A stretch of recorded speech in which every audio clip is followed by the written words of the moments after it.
Today, I am attempting to tackle a very controversial topic, but a topic I think will help people in their lives. We are going to discuss how single mothers can date biblically.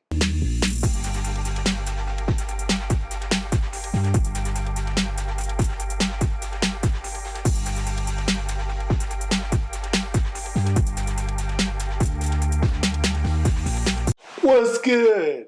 It's your boy Zachary Carroll, aka Pastor Z, and this is Christian Hood Talk, where we help you apply the Bible to all of life's craziness. If you haven't subscribed yet, go ahead and hit the subscribe button down below. We are on the road to 500 subscribers. For all you new subscribers, welcome to the family.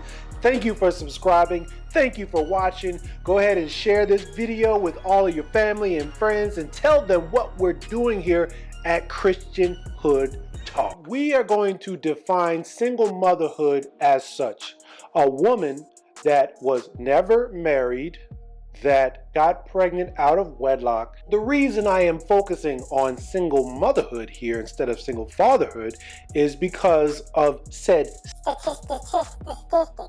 80% of single parent households are headed up by mothers.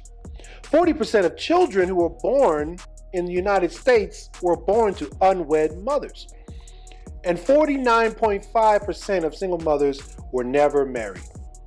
So today we are going to be discussing how a woman that has a child should date biblically. I have 4 tips. Now, some of you may think these were obvious, but trust me, you will be very surprised. Point number 1, you must be open and honest about the fact that you have a child. You have to realize that children are a blessing. Psalms 127:3.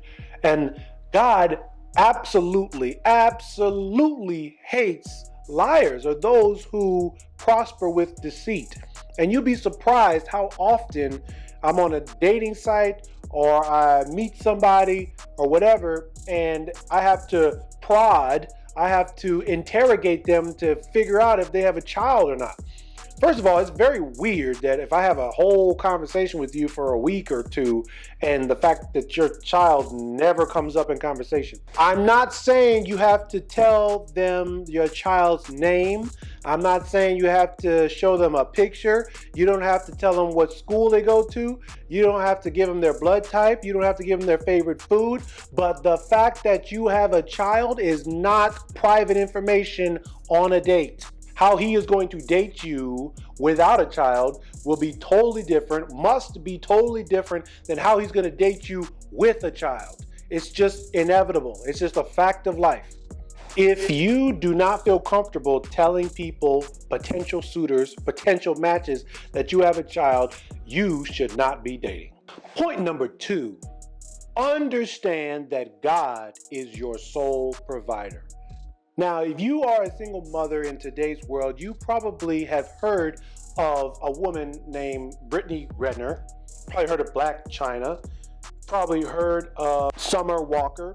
Perhaps these women are your idols. Perhaps you get a lot of your wisdom and guidance from their path and what they have been doing. Well, I'm here to tell you that those women are leading you into a ditch. There ain't no stepdaddy season. You should not be dating with the primary purpose of getting a man to take care of you and your child. That is incorrect. If that is the reason why you are dating, if you need help, if you don't want to do this by yourself, if this is just too much of a burden for you, if you are looking for a way out, if you're looking for a man to be your way out, you are completely out of pocket and you are on a pathway to get yourself hurt, and what's worse, to get your child hurt. You need to stop. Stop. Go in your little corner, get on your knees and start praying.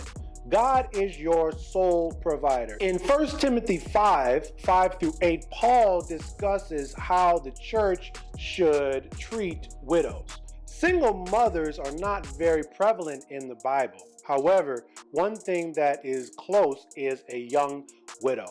And in 1 Timothy 5:5-8, Paul explains that a widow should be making her request to the Lord in everything that she does. She should expect the Lord to provide for her. She should expect the Lord to protect her and lead her and guide her. And honestly, all of us should be expecting that. He specifically says that if somebody doesn't provide for their own household, they are worse than a non-believer. So you as a single mother, you are in this to win it. You are in this by yourself. You should not, absolutely not be dating so that you can have a man take care of you or your child. Isaiah 54:4-5. Fear not, for you will not be put to shame, and do not feel humiliated, for you will not be disgraced, but you will forget the shame of your youth, and no longer remember the disgrace of your widowhood. For your husband is your maker, whose name is the Lord of armies, and your Redeemer is the Holy One of Israel, who is called the God of the earth. When you turn your focus, when you turn your sights on God, when you start to expect Him to take care of you, then you are set free. God cares for you. He cares for the birds and provides for them, so He will care for you too. This is why you should not be anxious about tomorrow.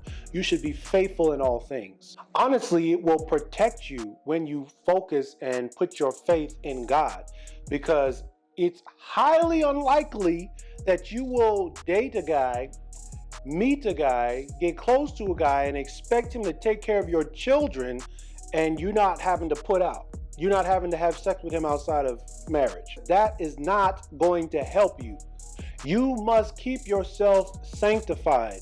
You must put all of your strength and your focus and your love on God and follow Christ. He will guide you. He will lead you. He will protect you from further harm, further betrayal. It is important that you rely on God to guide you in all wisdom and to rely on His workmanship to build the house that you're going to live in.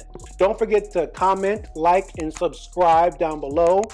That's all I got for you. My name is Zachary Carroll, aka Pastor Z. This is Christian Hood Talk. Y'all be cool.